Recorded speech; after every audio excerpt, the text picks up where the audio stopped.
Olá, pessoal! A gente vai começar nossas aulas hoje de consciências, tá? Módulo 3. Nós vamos continuar aí o capítulo 7, que a gente iniciou falando sobre transformações dos materiais. Agora a gente vai falar sobre as mudanças de estados físicos, tá? Vocês já se lembram de alguma coisinha aí? E a gente vai estudar hoje da página 196 até a página 202, tá joia? Então, todo mundo me acompanhando aí. Então, vocês vão relembrar, tá? Alguma atividade, alguma matéria que vocês já estudaram aí sobre as mudanças de estados físicos da água, tá bem tranquilo.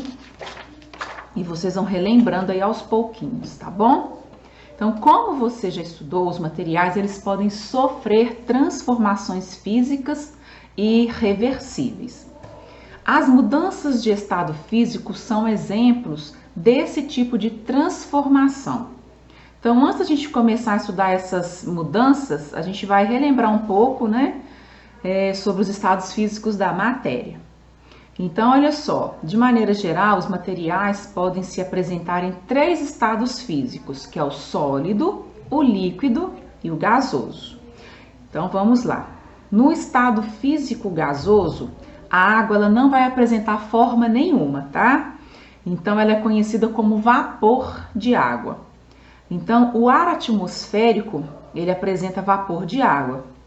Nas residências, o vapor de água que é liberado por um líquido aquecido, como um chá, que é o que está sendo mostrado aí na imagem, ele vai representar esse estado físico da água, tá? Já no estado físico sólido, a água ela é apresentada, ela tem a forma e o volume definido. Então, por exemplo, nos icebergs, a maior parte da água se encontra no estado sólido, tá? Então, nas residências, os cubos de gelo usados para gelar bebidas, por exemplo, eles vão apresentar água no estado sólido. E agora, por último, a gente vai falar um pouquinho sobre o estado físico líquido. Então, a água ela não tem forma definida e vai variar de acordo com o local em que se encontra. Então, a gente pode encontrar água nesse estado físico em rios, em lagos, mares e oceanos, por exemplo. Nas residências, a água das torneiras está no estado físico líquido. Continuando aí na página 197, vocês vão observar algumas transformações que podem mudar de um estado físico para outro. Então, isso é possível, por exemplo, quando ela é aquecida ou resfriada. Então, observem atentamente a imagem, tá? Para vocês entenderem melhor. Então, olha só, após certo tempo, a água líquida que estava na chaleira, que está aqui em cima do fogão, sendo, né, ela já foi aquecida, aí tá saindo aqui um pouco de vapor. Então, olha só, ela vai passar por uma transformação em razão do aquecimento, passando do estado físico gasoso. Então, ela estava ali, né, líquida. Aí, a partir do momento que ela foi aquecida, ela passou para o estado físico gasoso, que é esse vaporzinho que está saindo aqui do bico da chaleira. Então, a mudança do estado físico líquido para o estado gasoso, a gente chama de vaporização, tá bom? Agora, vocês vão me observar aí com a mãe mexendo na geladeira, tá? Após certo tempo no congelador, a água líquida que foi colocada nas formas sofreu uma transformação por causa do resfriamento. Então, ela vai passar para o estado físico sólido. Então, a mudança do estado físico líquido, que foi a água que ela colocou na forminha, e depois de um tempo que ficou na geladeira, ela vai se chamar solidificação, tá? Então, a água passou do estado físico líquido para o sólido. Ela solidificou. Agora, a última que a gente vai ver aí é essa imagem, tá? Do menino com a água aí no copo. Então, olha só. Após certo tempo, em um copo sobre a mesa da cozinha, a água sólida, que é os cubinhos de gelo aí, eles passaram por uma transformação, ou seja, eles estão derretendo em razão do aquecimento. Então, eles vão passar para o estado físico líquido. Então, a mudança do estado físico sólido para o líquido, ela é chamada de fusão.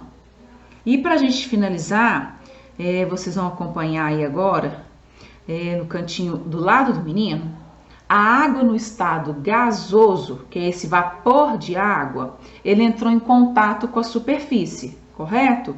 Então, a superfície fria do corpo com o gelo. Então, o que vai acontecer? A temperatura mais baixa do copo, ela fez com que a água no estado físico gasoso passasse para o estado líquido, que é o que vocês estão vendo aí no copo. Então, a mudança do estado físico gasoso para o líquido, ela é chamada de condensação. Então, vocês estão vendo aí as transformações que a água passou por ela, né? Então, nós temos a vaporização, a solidificação, a fusão e a condensação. Bom, continuando aí, vocês podem observar que em todas as mudanças de estado físico, a água continuou sendo água e manteve as suas propriedades. Além disso, em condições adequadas, a água, após passar por essas mudanças de estado físico, a água pode retornar ao seu estado físico inicial, tá? Foi o que aconteceu aí com algumas, tá bom? Agora, na página 198, vocês vão observar as imagens, tá?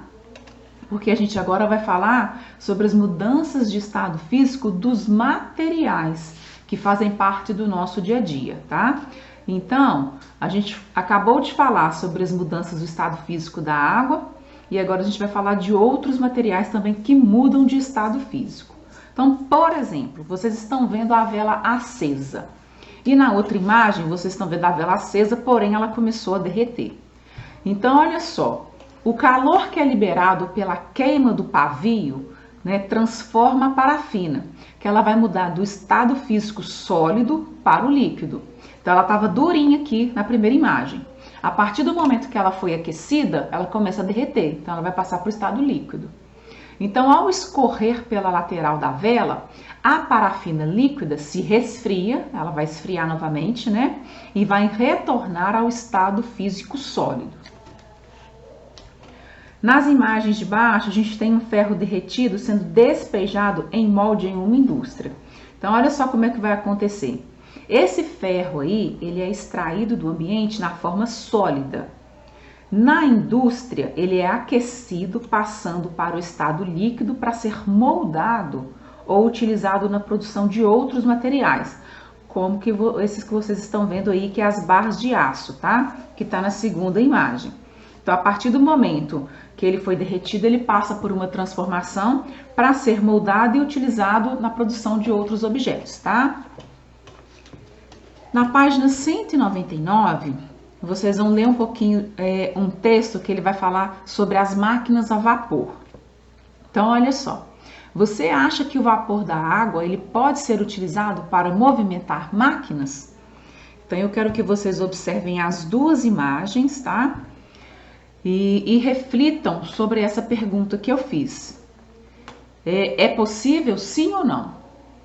Bom, se vocês tiverem analisado atentamente as duas imagens, vocês vão perceber que é possível sim, tá? Então, a água no estado gasoso, ela pode ser utilizada para gerar movimento, como ocorre nas máquinas a vapor.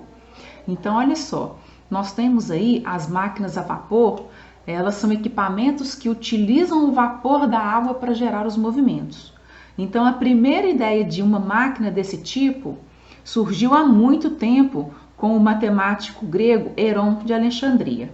Então, olha só, com o passar do tempo, né, no final do século XVII, surgiu a primeira máquina a vapor, que ela foi criada pelo inglês Thomas e foi utilizada para retirar água de poços de carvão. Então, durante os séculos, inúmeras máquinas a vapor foram sendo criadas. E essas máquinas passaram aí a ser utilizadas, possibilitando o aumento da produção de mercadorias e a diminuição do custo de produção e de transporte. Então, como consequência, as indústrias se espalharam por toda a Europa, principalmente pela Inglaterra, e a instalação das indústrias atraiu muitas pessoas para as cidades, e o que acabou interferindo na estrutura da sociedade daquela época, tá? E esse período ele ficou conhecido como período da Revolução Industrial. Então a Revolução Industrial ela teve esse nome, tá? Devido às transformações que foram passando aí as máquinas a vapor, tá bom? Então vocês têm a representação aí da primeira máquina e da segunda. Gente, na página 200 e 201, se for possível, tá? Se não for, não tem problema, a gente faz quando a gente retornar às aulas. A gente tem aí Ciências na Prática, que ela vai falar um pouquinho da transformação dos materiais. Então, vocês vão observar aí, tá? Alguns materiais, são alguns objetos que vocês podem até ter em casa, acredito que outros não.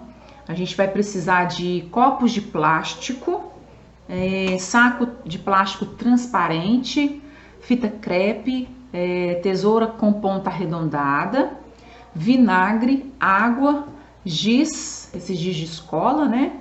E lã de aço. Não é giz de cera não, tá, gente? É aquele giz macio que usa em quadro de sala de aula, tá? Então, olha só. Essas transformações dos materiais aí, ela vai possibilitar que vocês façam diversas descobertas, tá? Vocês têm que fazer esse experimento com o auxílio de um adulto para poder ajudar vocês aí a realizar esse experimento. Não é bom vocês fazerem sozinhos. Então, se for possível, eu gostaria que vocês fizessem eles, tá? Pelo menos esse que tá aí com esse bombril e a água no copo, com o saquinho de plástico. Eu acho que esse vocês vão ter aí todos os materiais para poderem realizar esse experimento. Mas se não tiver, não tem problema, tá?